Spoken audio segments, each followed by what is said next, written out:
Happy Saturday from Sickles Garage. I hope it's going good out there in internet land. Anyway, what are we doing today? I'm gonna swap the camera around. I will show you. All right, I got the heads back. They're looking better. So there's the retainers now and locks and new springs. It's got a set of double springs with dampeners on it now. Definitely gonna have much more seat pressure. Probably gonna go up from, well, it was like 85 pounds at install height before. It's at 150 now. I gotta check coil bind today. Gotta check those new push rods and see what they look like. So yeah, we have room. We have like 70-ish thou of clearance on coil bind, so we should be good there. Everything else looks good. I checked the push rod angles. I checked down there. We don't need to elongate those holes. They will work.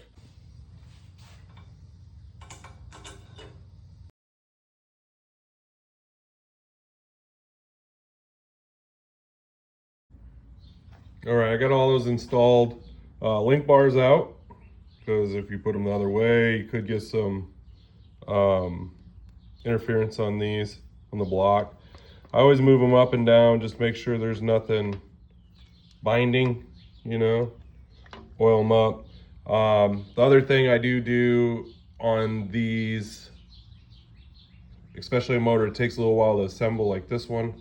I go through every one of those lifter bores, wipe it out with WD-40 one more time before I install all this. Just make sure there's no crud in there that's going to cause issues. So anyway, there it is. Warren did a really good job spraying this up yesterday. We masked it all off and then he sprayed it up. Looks good. And it'll give me a little bit more thread engagement. Should have like 9 to 13 threads of engagement on a 7/16 stud. So there you go. All right, I got those guide plates adjusted side to side and the trick flow rockers on it. I was having problems with 2 of these poly locks. They didn't want to tighten down. They were just like, the threads were garfed, which it would have to be in the poly lock because everything else was new. So I'm gonna work on adjusting. It's kind of hard to show you this one-handed. I wiggle it up and down, I spin it, and I turn this nut. This nut's easy to turn. And once you feel tension, just a little bit more. Back it off a little bit. You'll feel it. Right there, 0 lash. So then I'll give this, a lot of guys will do a half turn or 3/4 of a turn. This got 7/16 studs. So I go about 5/8 of a turn and I lock it down. So that's how I do. All right. I have the valve covers bolted down. I have the intake bolted down and torqued.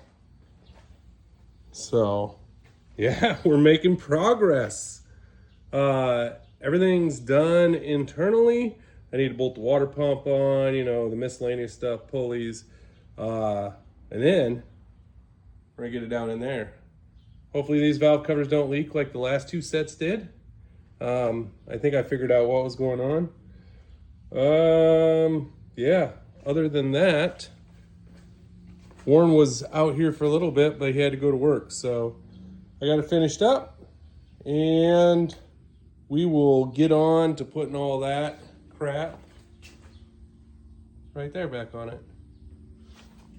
All right. Anyway, it's hot as hell out here. I'm done for the day. Yeah, made great progress this weekend. I think the valve stuff's all gonna work out, the valve springs. I measured all that stuff. I have a few concerns about the locks, but I think I put that to ease when I tore them apart and took a look how they're made. I think we should be good to go. So anyway, like I always say, have a great work week. See you later. Bye.